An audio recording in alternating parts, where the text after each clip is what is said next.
மகாத்மா காந்தி தேசிய ஊரக வேலைவாய்ப்பு உறுதியளிப்பு திட்டத்தில் மாற்றம் செய்யப்பட்டுள்ளதை கண்டித்து காங்கிரஸ் சார்பில் சென்னை எழும்பூரில் உண்ணாவிரத போராட்டம் நடைபெற்று வருகிறது.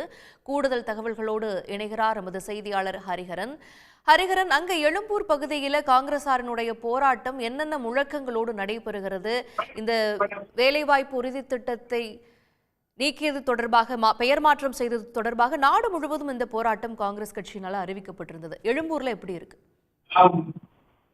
ஒன்றிய பாஜகவுக்கு தேசிய ஊரக வேலைவாய்ப்பு உறுதி சட்டத்தில் தேச தந்தை மகாத்மா காந்தியின் பெயரை நீக்கியுள்ளது. ஒன்றிய அரசு இத்திட்டத்தின் பெயர் மாற்றத்தை கொண்டு வந்த போதும் மாநில அரசு மத்திய அரசு நிதி பகிர்வுக்கான விவரங்களை அறிவித்த போது நாடு முழுவதும் கடுமையான எதிர்ப்பு சூழல காங்கிரஸ் கட்சி பல்வேறு போராட்டங்களை அறிவித்துள்ளது.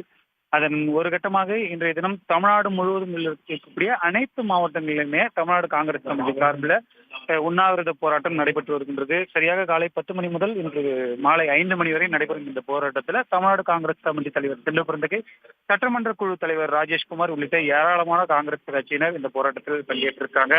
குறிப்பாக ஒன்றிய அரசின் பங்களிப்பை பெருமளவு குறித்து மாநில அரசுகளின் மீது திணித்துள்ள நிதிச்சுமையை அதிகரித்துள்ளது என்றும் மகாத்மா காந்தியின் பெயரை நீக்குவதற்கான அவசியம் என்ன என்ற பல்வேறு கேள்விகளோடும் பல்வேறு கண்டன முழக்கங்களோடு இந்த உண்ணாவிரத போராட்டம் நடைபெற்று வருகின்றது. இதில் ஏராளமான காங்கிரசார் பங்கேற்றிருக்காங்க. இதே போன்று தமிழ்நாடு முழுவதும் நடைபெற்றிருக்கக்கூடிய அனைத்து மாவட்டங்களிலும் நடைபெற்று வரக்கூடிய உண்ணாவிரத போராட்டத்திலும் காங்கிரஸ் கட்சியினர் ஈடுபட்டு வருகின்றனர்.